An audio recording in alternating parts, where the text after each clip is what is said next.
Buenos días. Muchas gracias. Gracias. Muchas gracias. Hola, ¿qué tal? Pues tenemos una mañana interesante, una mañana en la cual ustedes van a presenciar las reflexiones que presentamos en la primera cumbre iberoamericana que se acaba de celebrar en Punta del Este, allí en Uruguay. Y esta ponencia, que por primera vez se presenta en México, fue la ponencia oficial de la cumbre iberoamericana que mereció el trofeo precisamente de esta reunión, la cual pues acudieron todos los países de habla hispana, además de Brasil, Portugal y por supuesto Estados Unidos, eso no los quitamos nunca de encima, y estuvieron ahí presentes. Y esta es la primera presentación que hacemos en México y que pensamos repetir en muchas ocasiones y en muchos estados de la República, porque esta ha sido la ponencia, o creemos que es la visión más cercana de lo que debe ser la educación y lo que debe ser un maestro en el futuro. Algunas consideraciones antes de iniciar. Número uno, creo que enseñar a preguntar es la labor más importante de un maestro, y aquí precisamente vamos a aprender a preguntar, a preguntar y a preguntar. Ojalá, lo deseo sinceramente, de que cuando salgan de aquí se vayan no con respuestas, sino con muchísimas dudas, pero muchísimas dudas. Estaba la maestra en clase y le estaba preguntando a los niños, entonces le pregunta: a ver, Juanito, si aventamos una piedra al lago, ¿qué sucede? Pues se hunde, maestra. A ver, Juanita, si aventamos pues una hojita al lago, ¿qué sucede? Pues flota, maestra. A ver, Pepito, si aventamos un palito, echamos un palito, ¿qué sucede? Y dice Pepito: pues que sea rápido porque nos quedan ya 10 minutos de clase, ¿sí? Entonces vamos a preguntar a lo largo de esta charla para que podamos realmente salir con muchas dudas. Número dos, vamos a hablar de metáforas. Es algo que es muy importante. Las metáforas, ustedes saben que son pequeñas moralejas o cuentos o fantasías, y de la cual podemos extraer grandes enseñanzas. Decía el maestro Ortega y Gasset que la metáfora es un instrumento de Dios que se quedó escondido en el corazón de los seres humanos, y que precisamente a través de estos pequeños cuentos podemos asimilar a alta velocidad. Les sugiero a todos los maestros que utilicen esta herramienta de enseñanza que es extraordinaria, la metáfora. Nada más que, a excepción de muchas de las metáforas que he escrito, el día de hoy especialmente van a escuchar metáforas de la vida real, metáforas de seres que aún están vivos, seres que nos van a enseñar con su vida, que nos van a ilustrar con su vida lo que se puede hacer precisamente para realizarse plenamente. Y por último, aforismos. Los aforismos, que son pequeñas frases al calce de su cuaderno. Todos tienen un cuaderno, el cual les sugiero que, porque además hay una cosa: si vemos las cosas, pues tal vez las recordemos. Si las escribimos, ya tenemos dónde recurrir para volverlo a recordar. Y si las vivimos, parte misma de nuestra experiencia se convierte en vida, la parte más importante del ser humano, que es precisamente la experiencia. Una pregunta que hago, y para mí es muy importante, es la siguiente: ¿la experiencia es importante, señores, sí o no? ¿Sí o no? ¿No escuché bien? ¿Otra vez? Pues no. Primer paradigma que tenemos que quitar y borrar para siempre. ¿Por qué? Porque la experiencia es valiosa siempre y cuando la utilicemos positivamente. Una persona con una mala experiencia se puede convertir en alcohólico, en drogadicto. Es más, fue tan mala su experiencia que se suicidó. Imagínense de qué le habrá servido la experiencia a esa persona. La experiencia es importante siempre y cuando la podamos asimilar, nos pueda ilustrar y nos pueda ayudar a vivir. Recuerden, la experiencia nos hace menos o nos hace más, pero ya no quedamos igual que antes. Cuando vivimos una crisis, cuando vivimos un problema, definitivamente o salimos más fortalecidos o salimos más débiles. Y los aforismos son pequeñas sentencias. Por ejemplo, ¿cómo se llama? El que se levanta temprano, el que madruga, Dios lo ayuda. Es un aforismo, ¿no? Entonces ya, muy bien, muy bien. No por mucho madrugar, amanece más temprano. Es otro aforismo. Y son aforismos, pequeñas sentencias que nos van guiando en nuestra vida. Bien, entremos entonces ya en materia en base a estas consideraciones, y por favor, a pensar. Realmente queremos que esta sea una charla de pensamiento activo, y para ello quiero que me ayuden a pensar. Lo primero es: ¿qué significa paradigma? Es un modelo mental, eso significa paradigma. Por eso creo que es muy importante. Hay paradigmas, por ejemplo, era un paradigma, pregunto, ¿el color de la piel era un paradigma, sí o no? O sea, ¿el ser negro era bueno, malo o regular? ¿Qué pasa si nosotros, algunos, que yo veo algunos de color austero, igual que yo, o sea, color serio, o sea, color de crisis, o sea, bien firme, ¿sí? ¿El color de la piel era un paradigma o no? Claro que era un paradigma. Sabíamos que solamente los blancos tenían derecho a la vida. La Virgen era blanca, Jesús era blanco, el mundo era blanco y todos los prietos estábamos echados a perder, ¿de acuerdo? Nos habíamos fundido antes de nacer. Entonces, ¿qué resulta? Bueno, que fue el color de la piel, era un paradigma equivocado, hasta que alguien nos demostró que efectivamente la dignidad humana no tiene que ver absolutamente nada con el color de la piel. Sencillamente se descalifica. Es más, los genetistas, lo más avanzado y en estudios de genética, se calcula que en 1000 años todas las razas se habrán mezclado. El mestizaje es universal. Europa se está mestizando, Estados Unidos se está mestizando, México es un país mestizo. Y vamos a llegar a un solo color de piel increíble, el color bronce, o sea, de mi color. Yo voy 1000 años adelante, ¿sí? Pinches blancos, ríanse otra vez, ¿sí? Porque les quedan nada más 1000 años para reírse, ¿sale? Bien, entonces, señores, son paradigmas equivocados. Por ejemplo, el descubridor. Recuerden, paradigma equivocado. El que descubre posee las cosas. ¿Era un paradigma, sí o no? ¿Cómo llegaron los colonizadores a esta nación? Obviamente dijeron, yo lo descubrí, por lo tanto, me pertenece. Es que descubrió mi tierra, es de él. Es que yo descubrí su casa, es mía. Es que su vieja, yo la vi, ya es mía. Fíjate nada más, qué poca más. ¿Sí? Y todo aquel que descubriera algo tomaba la propiedad de ese algo, paradigma equivocado. Y todavía tenemos algunas naciones, como Inglaterra, como Francia, que tienen propiedades en el Caribe, en los mares del sur, etcétera, porque se sigue pensando que el que descubrió tiene la propiedad. Eso es un paradigma equivocado. Con los siglos, con los años, nos hemos dado cuenta que esos paradigmas no funcionan. Por ejemplo, los relojes, ustedes no lo saben, el primer reloj electrónico del mundo era suizo. Pero los suizos, ¿qué decían? ¿Para qué están hechos los relojes? Para dar la hora. Y obviamente dijeron, un reloj electrónico no va a funcionar porque todos los relojeros del mundo son mecánicos. Pero apareció un japonesito y le dijo, ay, préstame tu relojito, y se lo prestó. ¿Sí? Se fue con el relojito e hizo relojes desechables que no solamente daban la hora, daban información. Fíjense el cambio de paradigma. Un reloj no solamente debe dar la hora, debe dar información. Por eso encontramos relojes que te dan tu pulso cardíaco, tu presión arterial, ves la televisión, escuchas el radio, te está dando información, cambió el paradigma. Agua con sabor a agua de marca. Fíjate nada más qué buena historia. ¿Cuándo se iban a imaginar que íbamos a comprar agua de marca? Yo quiero una Evian, quiero una Cielo. Fíjate nada más qué buena onda.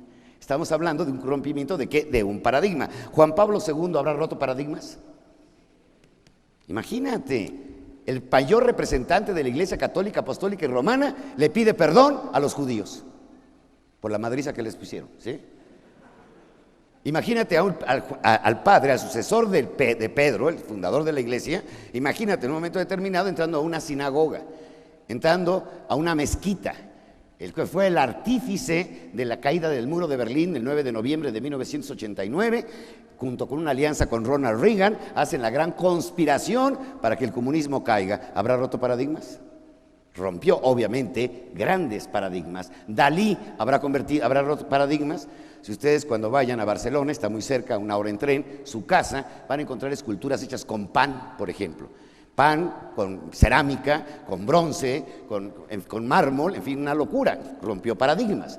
Los impresionistas, los grandes impresionistas franceses, a principios del siglo XX, rompen el paradigma de la pintura clásica. Nos presentan una bola de manchones impresionantes que hoy se llama impresionismo y que son las obras de arte más caras que hay sobre el planeta.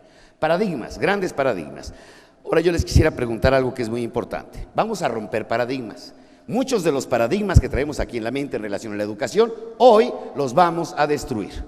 Por lo tanto, les sugiero tener la mente muy abierta porque si la tienen cerrada es como un paracaídas. Santo madrazo que nos damos, ¿sale?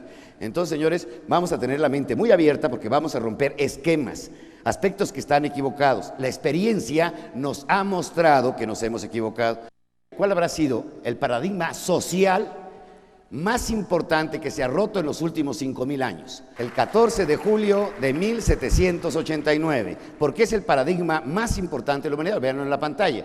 ¿Por qué es el paradigma más importante? Porque el día 4 de agosto, o sea, esto fue obviamente el 14 de julio. El 4 de agosto se reúne la asamblea que hace la gran revolución francesa para abolir, escuchen bien, los derechos feudales, los derechos reales.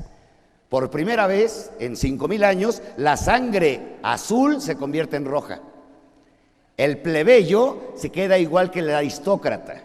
Obviamente estamos hablando del gran grito de la libertad, de la fraternidad y de la justicia, la Revolución Francesa. ¿Por qué? Porque hasta ese momento todo le pertenecía por derecho a un rey, a sus príncipes, a sus duques, a sus condes, y por supuesto surge sobre la faz de la tierra un nuevo concepto, la meritocracia. Por tus méritos llegarás, no por tu sangre real.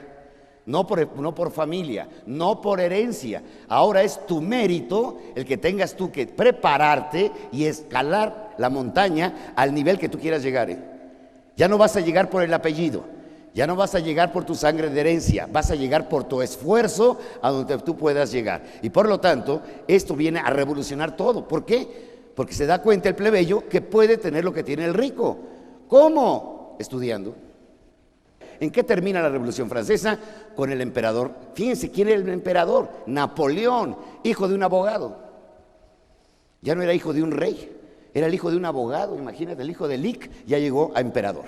Por eso ustedes hay una pintura muy famosa en París, en la cual el propio emperador, Napoleón, en lugar de esperar que el papa le ponga la corona, él se la quita al papa y se la pone él. Dice, llegué por mis méritos, güey, para que te ubiques, ¿sí? Ya no es por herencia real. Y obviamente todos los seres humanos podemos realmente llegar a donde queramos. A esto se le llama el salto cuántico. Es donde salta la humanidad. Hay un cambio radical. ¿Para quién era la educación antiguamente? ¿Quiénes podían entrar a la escuela? Los ricos. ¿Cuál era realmente la historia? Si ustedes, por favor, ya estamos en la página 2, ¿sí? ¿Qué pasa con la historia? Fíjense muy bien. Ahorita vamos a pasar a la página 2, vayan tomando nota y yo les voy a decir qué frases hay que ir anotando que son muy importantes, nuevos aforismos. Bien, ¿qué sucede en Europa? Obviamente sucede en Europa, que en todo el mundo, que la única forma de estudiar era en la escuela de los ricos. Pero vamos a desviarnos un momentito para regresar y fundamentar más la tesis que les estoy planteando esta mañana. ¿Qué significa la palabra átomo? Indivisible. Indivisible significa la palabra átomo. Ahora, ¿quién acuña por primera vez la palabra átomo? Demócrito. No es Demócrito, la primera persona que dice, existe un elemento que lo compone. ¿De qué estamos hechos? Estamos hechos de átomos. ¿Qué es el átomo? Es indivisible, decía. Este vaso está hecho de átomos, estas pastillas están hechas de átomo, este cuaderno está hecho de átomos. El común denominador de todo lo que existe sobre la faz de la Tierra se llama átomo. Pero sale un señor muy simpático, muy agradable, con unos pelitos parados, con un violín, que dice, lo indivisible es divisible. ¿Quién fue? Albert Einstein. El señor Albert Einstein dice protón, neutrón y electrón. ¿De acuerdo? Hace divisible el átomo. Señores, viene otra persona que dice, muy bien, sí se puede dividir el átomo en protón, neutrón y electrón. Y luego llegan los cuánticos, que ya desde 1920 estaban estudiando el fenómeno, y le dicen a Albert Einstein, señor, con todos sus respetos, el protón, neutrón y electrón se puede dividir a su vez. Y se encuentra la molécula más pequeña que conocemos hasta nuestro momento, que se llama quantum. ¿Qué posee el quantum? Esto es un concepto que tienen que anotar. El quantum posee dos elementos nada más: energía e información. Energía e información.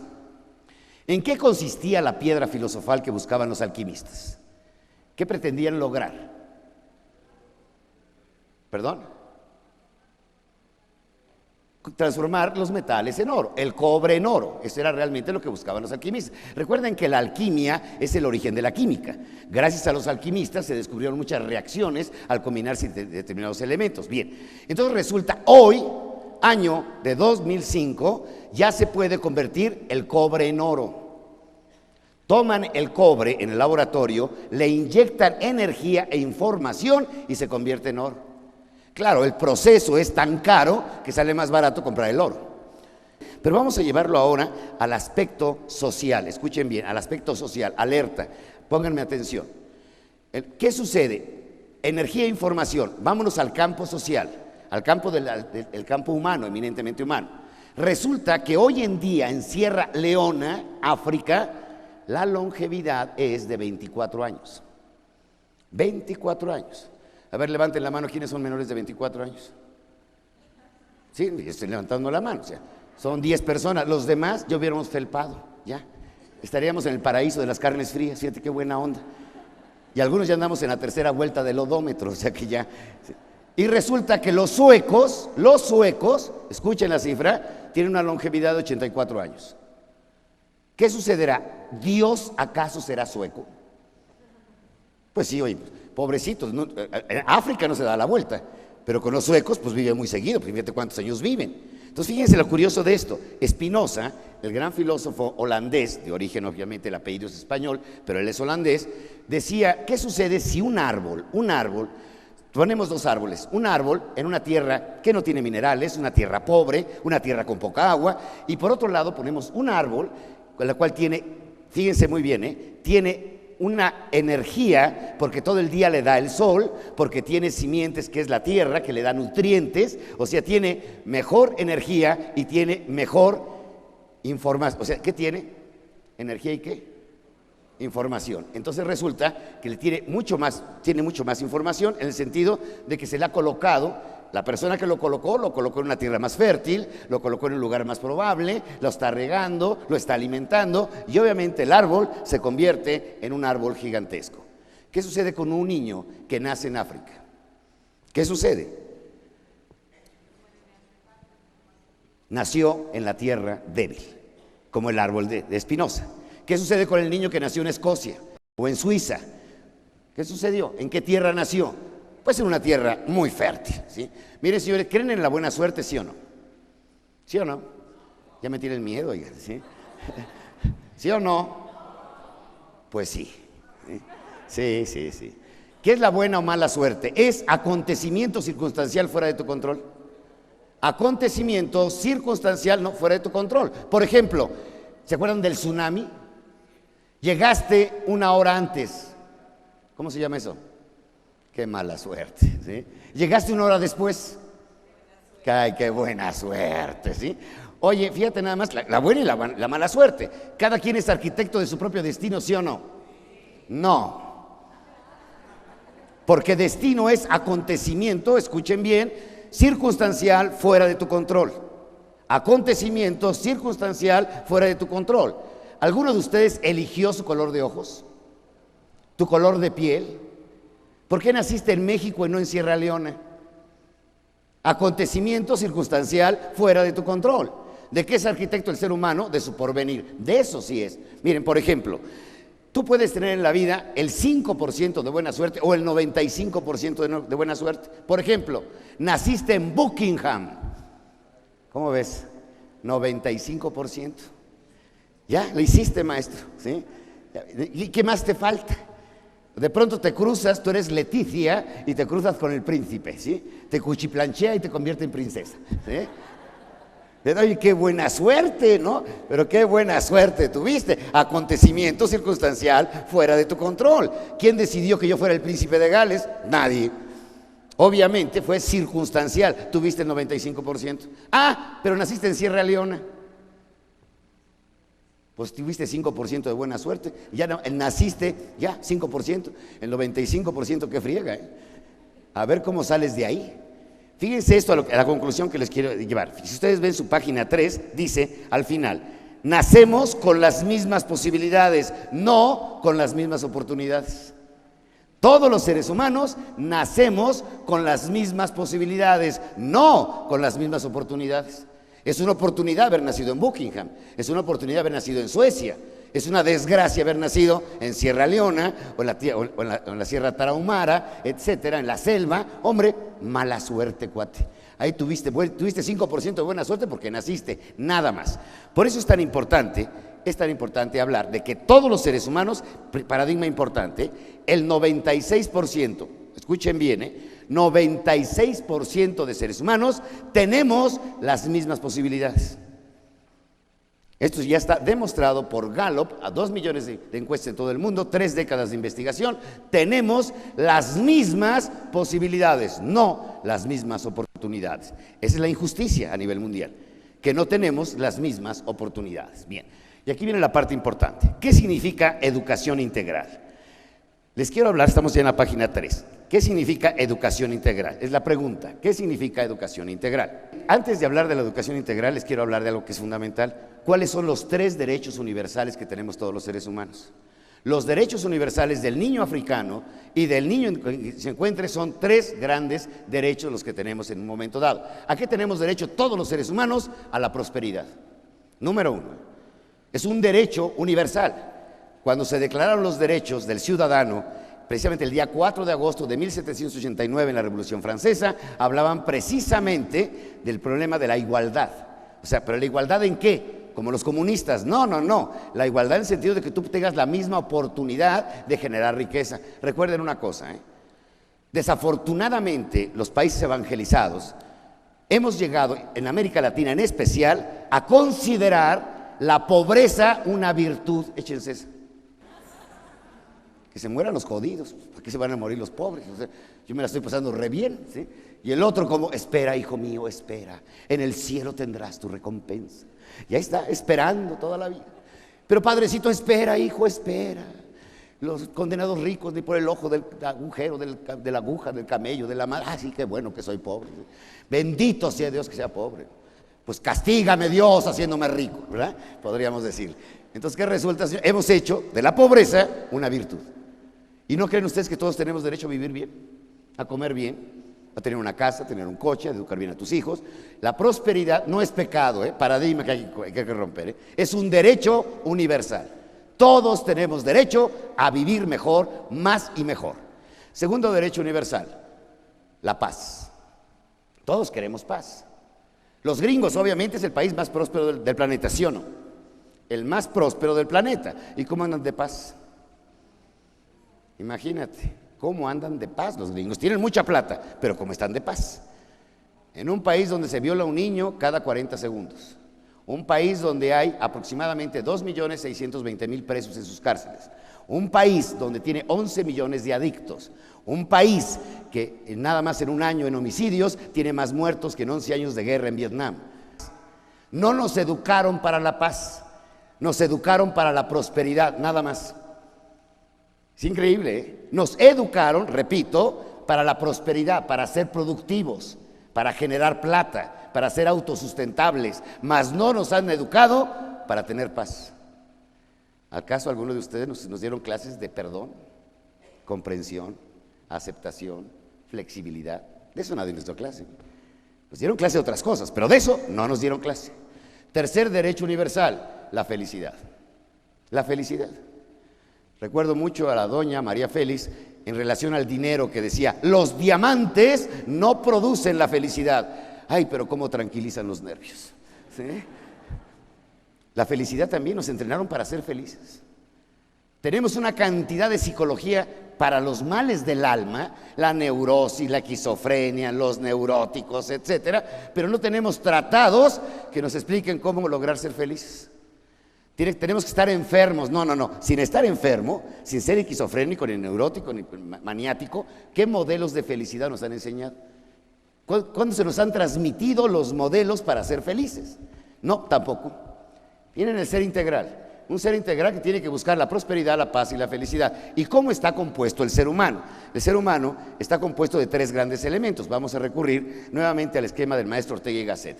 Número uno, los seres humanos somos biológicos. ¿Alguien dijo biológico por acá? Somos biológicos. ¿Qué necesitamos comer? Todos necesitamos comer. Todos somos seres necesitados, necesitamos alimentación porque somos seres eminentemente biológicos. Número dos, somos seres psicológicos. Tenemos alma. Ese gran misterio que no sabemos dónde está, pero ahí está. Todos tenemos alma, que está compuesta por la inteligencia y por la voluntad. Y por último, tenemos que todos los seres humanos tenemos una vocación espiritual, es decir, vamos hacia arriba, buscamos algo superior. Somos seres espirituales.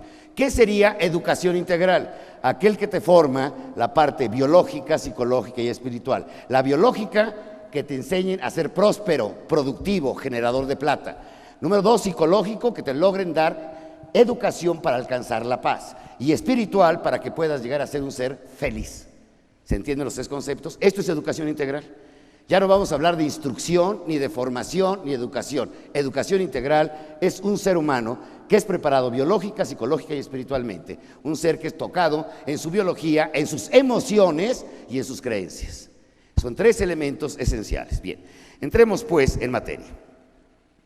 ¿Por qué nuestro sistema educativo es un fracaso, es el fracaso del milenio.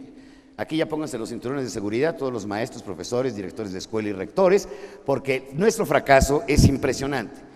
Señores, un señor que se llamó Robert de Sorbonne, el señor Robert de Sorbonne, en el año 1274 fundó la universidad más antigua de Europa, que se llama la Sorbona de París.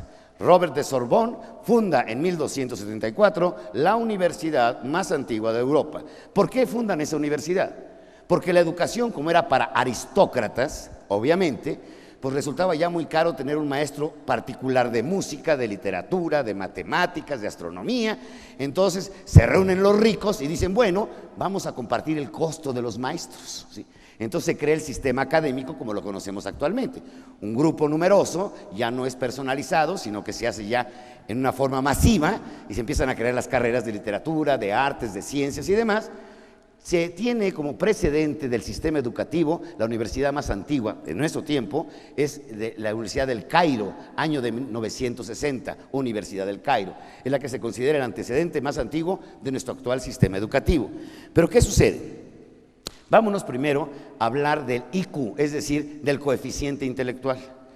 El famoso coeficiente intelectual. ¿Cómo educamos actualmente a la gente para ser inteligente? Voy a hablar ahorita del aspecto biológico nada más del ser humano. ¿Cómo nos hemos equivocado para hacer productivo a la gente? Algo que es fundamental. Bien, señores, algo que es muy importante, es algo que es fundamental, ¿eh? ¿Qué sucede con esto? Resulta que esto está sacado por Gallup, Gallup, 93% de maestros en el mundo le ponen un maestro especial de matemáticas y lo mandan al psicólogo. ¿Para qué? Para que pueda superar sus limitaciones. ¿Y qué se debería de hacer en el nuevo esquema educativo? Le tendríamos que poner un maestro, escuchen bien, especial en literatura. ¿Por qué? Porque si solito, sin ayuda, llegó a la excelencia en ese 10, obviamente, ¿qué merece? Merece un maestro especial en literatura. Y mandarlo al psicólogo. Si nos trauman más los psicólogos de lo que nos ayudan, ¿a poco no? Luego te resulta que el psicólogo te saca más traumado de lo que habías entrado. Y tú ibas bien y te sacó mal. Imagínate que estamos jugando ajedrez. ¿Sí? Y de pronto tú y yo estamos jugando ajedrez y de pronto hay un psicólogo presenciando. ¿Cuál es tu nombre? ¿Cuál es tu nombre? Aurora. Entonces Aurora está jugando conmigo ajedrez y de pronto yo me como la reina. Y entonces en ese momento el psicólogo dice, Miguel Ángel, tienes un problema obsesivo, una obsesión sexual. ¿Por qué te comiste la reina? ¿Sí? Devuélvele la reina a la señora. ¿Sí? Pero yo estoy jugando ajedrez, se lo prometo. O imagínate que vas a ver al dentista y es psicólogo el dentista. Además de psicólogo, de odontólogo, es psicólogo. Paradigma equivocado de la educación, ¿sí? Queremos ser buenos para todo. Equivocación. Yo no tengo talento. Miren, el IQ intelectual pregunta, ¿debemos trabajar en nuestras fortalezas o debilidades? Imagínate de qué te serviría a ti, a Mozart, ponerlo a estudiar biología.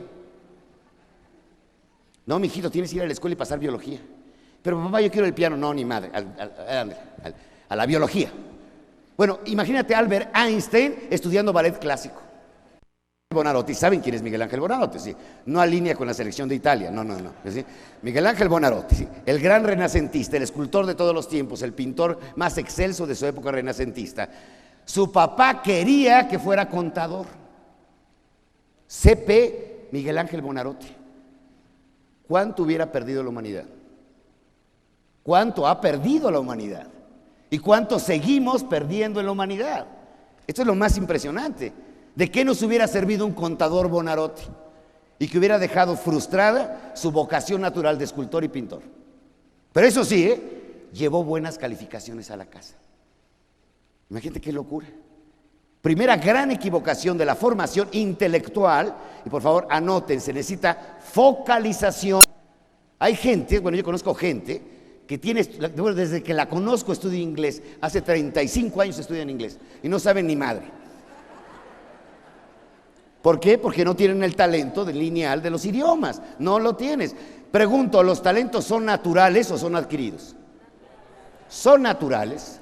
Claro que son naturales. Si yo no tengo talento para el fútbol, nunca voy a ser un buen futbolista. Se acabó. Si no tengo talento para la música, por más que estudie música, jamás voy. Bueno, ¿quién no tiene? Muchos de ustedes seguramente tienen el famoso artículo intocable en su casa. Intocable porque nadie lo toca, el condenado piano. Adorno y que sirve para poner el nacimiento, ¿sí? Porque de ahí en fuera nadie lo toca. Y sentabas al chamaco y otro toca el piano, el tipo no le gusta el piano. ¿Saben dónde está el trauma? ¿Por qué tenemos que mandar a los niños al psicólogo? Porque el mayor trauma, escuchen bien, atención, es no los dejamos ser. Ese es el mayor trauma. Ese sí es trauma. Y no se requiere un psicólogo, ¿eh? Se requiere ayudar al joven a sus potencialidades, no estar jodiendo en las debilidades. Eso es cierto, ¿eh? Axioma, nuevo paradigma, ¿eh? Díganle no a los promedios. No al promedio. Borren ese rollo del promedio. Es que no es que el niño sacó 10 de promedio. Sí, sí, claro. Imagínate, 10 total. Es bueno para todo. Es más, parece que está disecado y está vivo el desgraciado. Díganme si no. ¿Quién es el que saca 10? Es más, ¿a dónde lo sientan? Hasta adelante. Ya está, sentadito, estoy tomando nota. ¿Y dónde está el creativo, el atoso? Hasta atrás. La maestra está narrando la batalla de Puebla. El de adelante está tomando nota, fechas, días, horas, número de vida. El de atrás está en plena batalla. Balazos y la... ¿sí? Y entonces le dice, mándelo al psicólogo. Cuando la creatividad es un sueño, es una fantasía. ¿De dónde nace todo? De la creatividad. ¿Y qué es lo primero que nos matan en la escuela? Cuando entramos a la primaria, escuchen bien, ¿eh? Cuando entramos a la primaria y salimos de la primaria, somos 9 veces menos creativos. ¿Por qué? Porque nos hicieron memorizar nada más. ¿Quién saca 10? El que repite como merolico los datos de la maestra. Y ese merece la excelencia educativa. Y Albert Einstein, obviamente, Albert Einstein, imagínate la locura de Albert Einstein, fue reprobado en matemáticas. Porque el tipo tenía otro don que se llama la de la relación. Bueno, ¿en qué escala? El número 2, ¿en qué escala está? Pues en el 2, decía Albert Einstein, no, está en el 3. Porque primero es 0, 1, 2, y es la tercera posición. Ahora, si quitamos el 0 y lo mandamos para acá, está en el 2, pero ese pinche escuincle está loco. ¿Sí? Fuera de aquí, ¿sí? Tomás Alva Edison estuvo 3 meses en una escuela, 3 meses, la mente más privilegiada del siglo XX, 1083 inventos.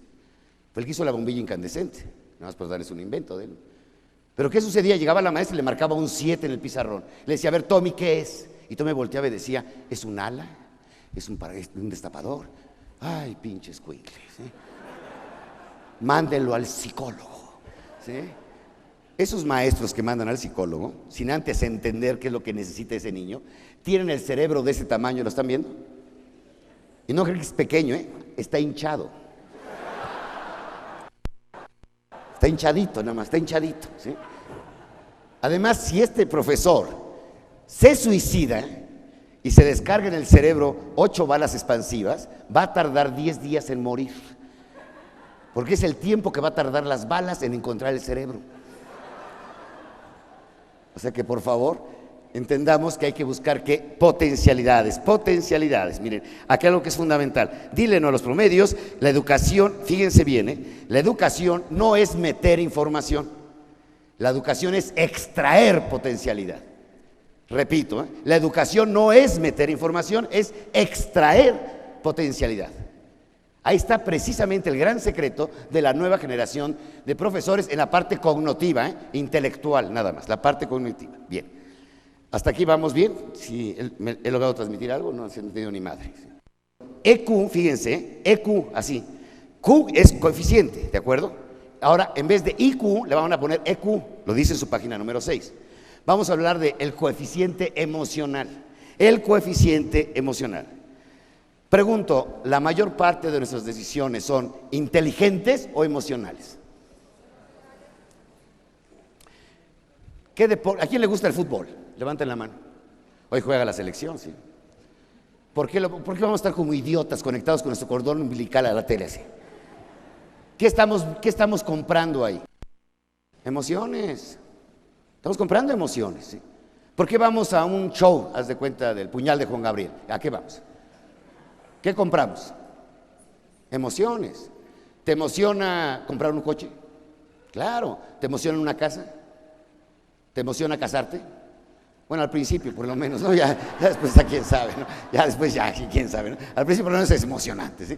Entonces, ¿qué sucede? Anoten bien, 95% de nuestras decisiones son emocionales.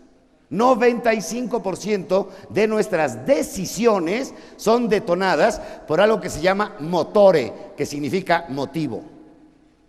No hay acción sin motivo, como tampoco hay acción sin energía. Y la energía del ser humano son sus motivos.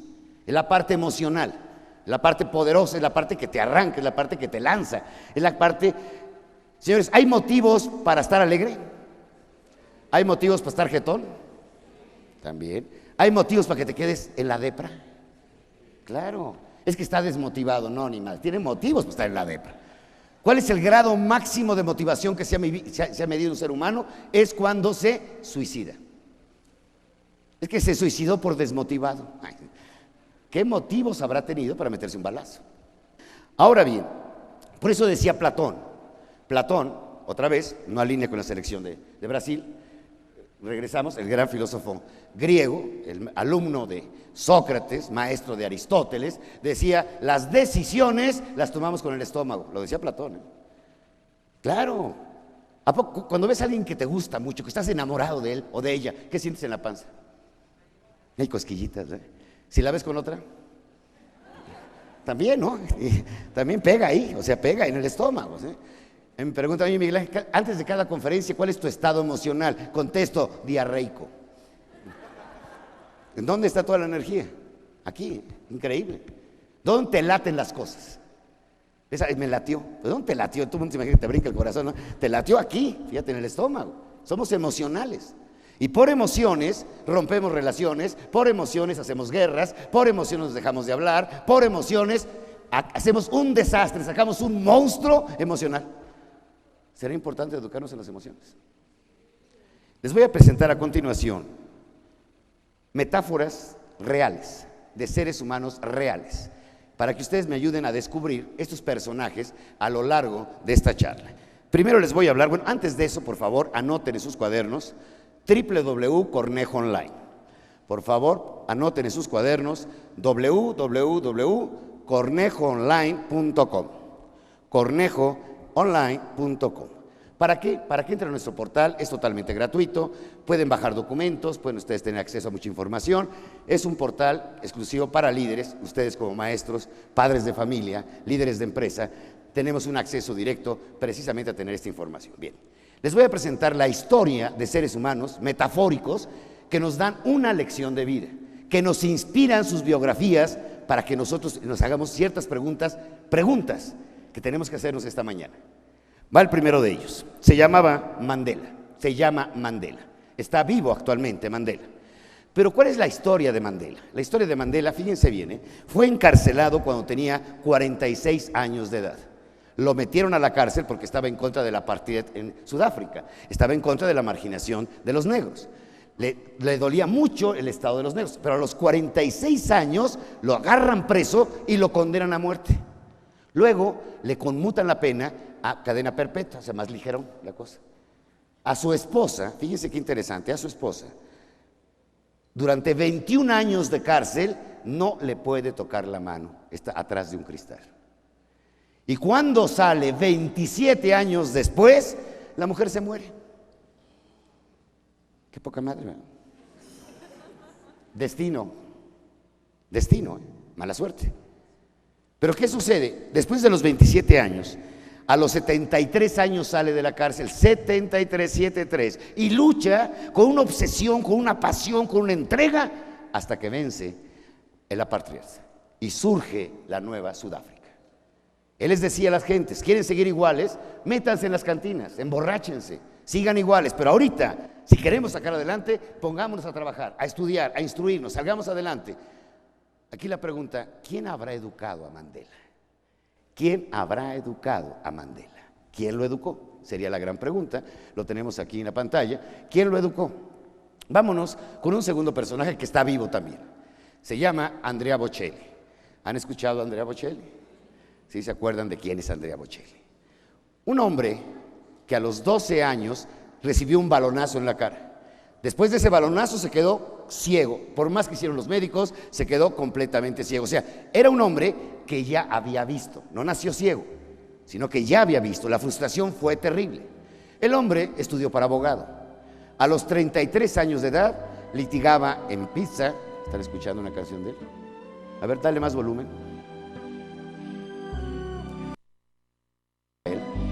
Y así lo identifica Pavarotti, la pasión convertida en canción, la pasión convertida en voz. Una voz privilegiada, pero hasta los 33 años decidirse a cantar el belo canto, vivir para el belo canto. Era abogado, litigaba todo el día en la ciudad de Pisa. En la noche el tipo se va a los bares a tocar. Y de pronto alguien le dice: oye, ¿por qué no haces una audición con Zucchero? Él anda buscando voces de acompañamiento. Hace su audición con Zucchero y Zucchero se le quedan los ojos cuadrados y dice: ¡qué voz tan impresionante! Y se la lleva a Pavarotti. Y Pavarotti dice: joder, que esto es voz. ¿Sí? Y el tipo se convierte en un monstruo. Pero fíjense ustedes qué curioso, su biografía. ¿Saben cómo se llama? La música del silencio. Un cantante como estos tiene que guardar mínimo 24 horas de silencio antes de una audición, antes de una presentación. Dice: y en el silencio encontré una respuesta maravillosa. La naturaleza, léase el destino, me quitó la vista, pero me descubrió un maravilloso don, que es el canto. Y canto porque quiero cantar y deseo cantar. Y ahí se refleja. Un hombre, como todos los que les voy a presentar, ya visitaron las dos orillas. La orilla de la prosperidad, donde están muy bien, y la orilla de la desgracia. Y aún así, adelante. ¿Quién lo educó? Sería la pregunta. ¿Quién educó a Andrea Bocelli? ¿Quién le dio esos valores para vivir como ha vivido y ha logrado vencer la adversidad? Entremos a otro personaje. Una mujer que nace en 1880. Una mujer que a los 19 meses, después de una altísima temperatura, queda sorda y ciega. Y por consecuencia, muda. Si eres sordo, pues no puedes hablar. Sordo, mudo y ciego. Helen Keller, la mujer que se queda sorda, muda y ciega. La mujer que después de vivir en ese estado, fíjense qué belleza, en el año de 1903, estando en la universidad, escribe su primer libro, ensayo, que se llama Optimismo. Optimismo. ¿Podría yo ser la persona tirada en el piso, lamentarme de todos, odiar a todos, maldecir a todos?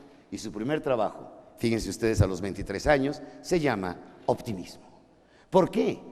Porque para Helen Keller el optimismo es, fíjense bien, el mayor valor moral. Ahora creemos que el optimismo es tomarse de las manos y empezar a cantar: vamos a ganar dinero y pendejadas de esas, ¿sí? ¿Sí? No, estamos hablando del verdadero valor moral, el coraje moral para vivir. Helen Keller, la mujer que, fíjense, dio 9 veces la vuelta al mundo en giras dando conferencias. Una mujer que visitó 34 países. Una mujer excepcional que nos dio un testimonio con su última obra, la más grande, que se llama La apasionante aventura de vivir. ¿Quién la escribió? La apasionante aventura de vivir, mi vida. ¿Quién la está escribiendo? ¿Quién habrá educado a Helen Keller? Ahora sí, sabemos quién la educó. Anne Sullivan la educó. Anne Sullivan, ahí la ven en la fotografía, Anne Sullivan. ¿Cómo le enseñó a hablar a Anne Sullivan? Fíjate qué curioso. Préstame tu mano. Anne Sullivan, la mano de la señora, ¿la están viendo? Tomaba con su mano Anne Sullivan y las palabras las iba deletreando en la palma de la mano. Y así le fue enseñando. Y se sentaba en la aula, en la universidad, y ella, toda la clase, lo que nosotros decimos como profesores, ella lo iba escribiendo en la mano de Anne Sullivan.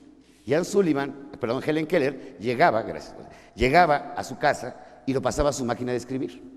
Hacía su resumen de la información que le había dado Anne Sullivan en la mano. Así aprendió a escribir. Y así terminó y se graduó en la carrera de literatura. Solamente con el tacto de Anne Sullivan, su maestra. Pero van a preguntar: ¿y quién es Anne Sullivan? ¿Saben cuándo le entregaron? Le entregaron una fierecilla, una escuincla, berrinchuda, odiosa, pateadora, de todo lo peor. Y le dice a Anne Sullivan, ayúdanos a educarla. ¿Pero quién era Anne Sullivan? ¿Una gran maestra? No, una niña de 20 años de edad, de padre alcohólico y golpeador. Su madre muere de tuberculosis a los 8 años de edad. Anne Sullivan, esa niña de 20 años, le enseña a vivir a Helen Keller. Empezó a los 7 años. Y empieza a desarrollarla, y le dice a alguien, el día que tú te mueras, Helen Keller también se va a morir. Dijo, entonces no sirvió de nada lo que le enseñé. Y muere, y sobrevive Helen Keller 25 años más. La pregunta es, ¿quién habrá educado a Anne Sullivan? ¿Quién habrá educado a Anne Sullivan? Ahora entremos a otro personaje que todos ustedes conocen. Christopher Reeve, ¿lo conocen? ¿Saben quién es? Les voy a hablar nada menos que de un personaje extraordinario. A ver en pantalla. Ahí está. ¿Sí se ve? Un poquito bien.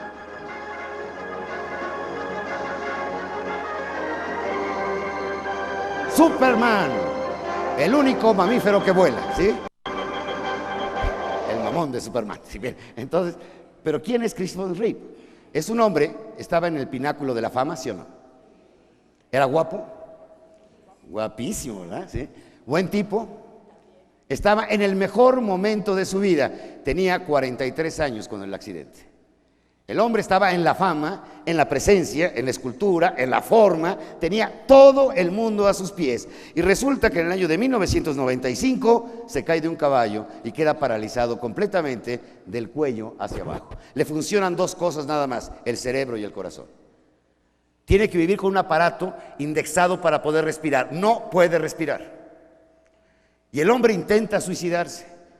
Y su mujer habla con él y le dice, no, mi querido Christopher, tú vales por lo que vale tu corazón y tu cerebro.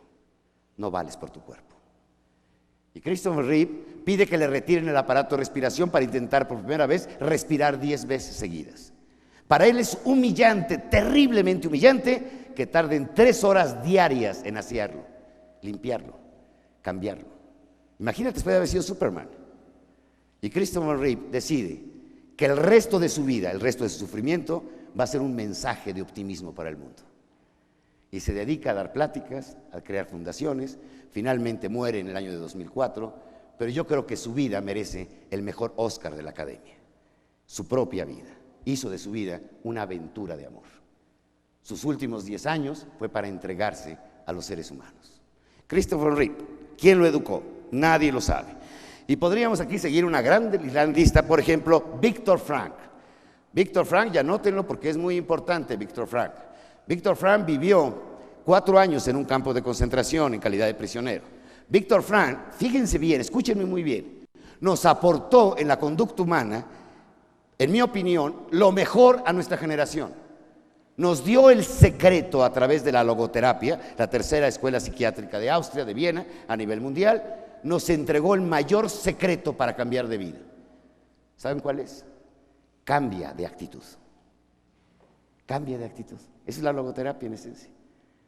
¿Por qué? Porque él dijo, tú puedes decidir lo que le llamó la libertad íntima o última del ser humano.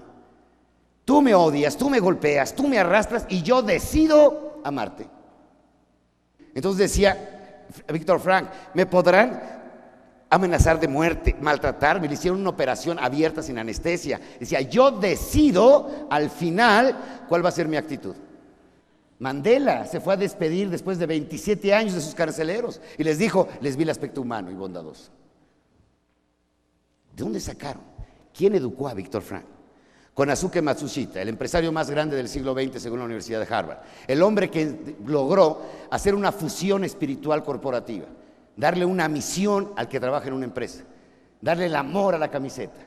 El hombre que hizo una realidad de una empresa que fracasó muchas veces, 2 guerras mundiales. El hombre fue tan tenaz en manejo de valores que se le ha declarado el mejor empresario del siglo XX porque le dio espíritu a la empresa, no mano de obra, espíritu de obra. ¿Cómo tener espíritu de obra en las empresas? Podemos hablar de un hombre, Lance Armstrong, ustedes lo conocen, está vivo actualmente, ha ganado 7 veces el Tour de Francia. Este hombre tuvo leucemia, es más, nos invadió el planeta con la pulserita amarilla. ¿Se acuerdan? Lance Armstrong, bueno, venció el cáncer. El año pasado, en el último año, este dato me lo dieron ayer, ganó nada menos que la cantidad de 28 millones de dólares. O sea que además de que se recuperó, se hizo millonario. O sea, las dos cosas juntas, o sea, jodido y rico, ¿sí? Entonces el tipo le encontró un concepto, Josué Carreras, el famoso cantante español, el hombre que le dio cáncer, el hombre que tenía leucemia, el hombre que tenía que tener un trasplante de médula, ese hombre que estaba realmente ya acabado y que decía, y que enfrentó al personaje, al gran cantante de ópera, lo enfrentó precisamente con el ser humano. Y dice, lo mejor que me ha pasado ha sido el cáncer. Ahora ya sé lo que es un atardecer, lo que es compartir una copa, el tener un amigo, la conversación. Me dio la sensibilidad, al borde de la muerte, para aprender a vivir. Eso fue lo que hizo nuestro amigo José Carreras. Y tenemos a alguien que es maravillosa, que se llama Gaby Brimer. Gaby Brimer, una mujer mexicana que a mí en lo personal me ha impactado muchísimo su vida. La conocí en vida, ya murió Gaby Brimer, y le hice un homenaje precisamente en el Auditorio Nacional. En alguna ocasión llegó un amigo, medio deprimido, a mi oficina, y me empezó a platicar su tumulto y gravísimos problemas. Y le saqué una carta. Le dije, léela, por favor. La terminó de leer y me dijo, Miguel Ángel, no sé para qué me la diste. Están pidiendo un donativo y que colabores en una conferencia y que ayudes a no sé qué obra. Ve quién lo firma. No, la firma no la puedo entender, es una huella digital. Era una huella digital. Lo único que podía manejar Gaby Brimer era su pie derecho, el dedo gordo, nada más. Con ese dedo estudió una carrera. Con ese dedo, parálisis cerebral. Y con ese dedo, recuerden que la parálisis cerebral te funciona tu cerebro perfectamente bien. Nada más que no puedes controlar tus movimientos locomotores. Entonces, sencillamente tu movimiento es incontrolable. Entonces la pobre mujer nada más podía mover un solo dedo. Con ese dedo estudió la primaria, con ese dedo estudió la secundaria, con ese dedo fue a la universidad, con ese dedo fundó una empresa para rescatar, una fundación para rescatar niños que a los papás les da pena, les da vergüenza que los vean porque tienen parálisis cerebral. Y la firma de esa mujer era sencillamente su huella. ¿Qué es la parálisis cerebral? Imagínate un niño en un aparador lleno de dulces y de juguetes y que quisieras tocarlos todos, pero que no puedes, tiene un vidrio, te lo impide. Quiere cantar, quiere bailar, quiere gritar, quiere hacerlo todo lo que hace todo el mundo, pero él no lo puede hacer. Gaby Brimer, con un solo dedo, logró precisamente hacer toda una vida. ¿Saben qué me han demostrado los discapacitados? Escuchen bien lo que les voy a decir. Cada vez que conozco un discapacitado triunfador, no deprimido, triunfador, me muestra mi propia incapacidad. Toda la vida nos falta una moneda para ser felices, toda la vida. Y los que ya no tienen más monedas que las que tienen que aprender a vivir con esas monedas. Axioma, ¿eh? Hay que aprender a ser feliz, no con lo que tenemos, hay que aprender a ser feliz con lo que no tenemos. Esa es la gran diferencia. Aprender a ser feliz con lo que no tenemos. A todos nos falta algo para ser feliz, ¿sí o no? Y resulta que nos pasamos el resto de nuestra vida buscando ese algo que nunca encontramos. Y se nos escapa de las manos. Las famosas 99 monedas. Nos falta una para las 100. Y a todos nos falta una. Pero ¿acaso quién nos educó para ser felices? Y regreso otra vez al concepto. ¿Quién educó a todos estos? Para tener la determinación que tuvieron. El optimismo, por favor, y lo quiero remarcar, el optimismo es el auténtico coraje espiritual. ¿Todas estas gentes que les acabo de pasar aquí eran optimistas o no? Optimistas profundamente, como lo fue Miguel Hidalgo, como lo fue Simón Bolívar, como lo fue Aristóteles, como lo fue Séneca, como lo fueron tantos que han marcado. ¿Quién ha escrito la historia positiva de la humanidad? Alerta, los optimistas. ¿Qué es el optimismo? Una postura, una actitud de vida. Es una actitud de invencibles. Solamente los optimistas son invencibles. No los vences con nada. Y otra, y otra, y otra, y otra, y otra, hasta que logran triunfar. No los vence nadie. Si quieren ponerse un propósito para lo que resta del año, digan, de hoy en adelante, voy a esperar lo mejor. Voy a ser el más optimista del mundo. Por favor, ya no nos dejemos contaminar con tanta mugre que nos entra al cerebro. No necesitaríamos así. Imagínate la maestra que va a dar clases. No, llega engarrotada, llega motivada. Les voy a dar clases, niños. ¿Qué transmite? Fíjense qué impresionante. Todos estos personajes, llegamos a una conclusión. Necesitamos educarnos para vivir. Estamos en el ser psicológico, en el ser de emociones. ¿Quién nos educó para tener determinación, optimismo, entrega, decisión, lucha, tenacidad? ¿Quién nos ha educado en eso? Nadie. Sabemos geografía, matemáticas, biología, inglés, paradigma equivocado. No necesitamos saber de todo. Necesitamos saber nuestra fortaleza potencializadora y lo más importante, y esto escríbanlo, el arte de vivir. Y los maestros somos escultores sociales. Tenemos el mundo que tenemos porque no hemos sabido educar para vivir. Hemos educado para que biológicamente podamos sobrevivir, pero no nos han educado para vivir. Nos han hecho productivos, enormemente productivos, pero no nos han hecho humanos. Y esto es un axioma muy importante. Si la educación no te sirve para ser humano, esa educación no sirve. La educación te tiene que hacer más humano. Y vean al mundo cómo está. Bueno, si nos hubieran enseñado algo tan simple, a llorar. Tendrían que ser torpe, pero a llorar. ¿Por qué? A muchos hombres les da pena llorar, ¿a poco no? Eso es para viejas, no chille. Usted es macho. Y ahí no se crean esa convicción, ese aforismo, papá y mamá. Pero el llorar es desahogar tu alma. Una herida, cuando está infectada, hay que lavarla. El alma, cuando está herida, hay que lavarla. Y si lo lloras, lo lavas y logras sacarlo. Ya vendrá la costra, ya vendrá la curación. Pero primero necesitas sacar esa emoción. ¿Quién te enseñó a llorar? ¿Quién te enseñó a perdonar? ¿Quién te enseñó a comprender? ¿Quién te enseñó la tenacidad? ¿No creen, maestros, que tenemos una labor mágica y maravillosa todavía por realizar? Y creíamos que lo sabíamos todo. El nuevo método para enseñar matemáticas o inglés. A ver, el nuevo método para emocionalmente ser un ser mejor. Les voy a leer un pequeño documento preguntándonos precisamente a los maestros, ¿qué es un maestro? O sea, estos maestros, está en la enciclopedia, y esto es algo que de verdad cuando lo escribí, pensaba en toda esta galería inmortal que les acabo de presentar. Inmortal, algunos muertos, otros vivos. Y una gran cantidad de héroes que tenemos en este país y en todo el mundo que no aparecen en ninguna primera plana. La primera plana está ocupada por el odio y la venganza, la muerte y el salvajismo, nada más. Pero hay tantos optimistas, como les digo, el gestor ante el gobierno, el taxista, el ama de casa, aquellas gentes que con una tenacidad todos los días preparan su programa de radio, de televisión, su tarea de trabajo, llevan a los niños, van por ellos, los llevan a clases especiales. Oye, yo quisiera preguntarles a estos dos personajes que ojalá regresaran de la dimensión o en donde estén y nos dijeran, ¿quién los educó? Y les voy a decir quién los educó. Naciste cuando por primera vez fuiste testigo del esplendor de una mirada de asombro por tu saber.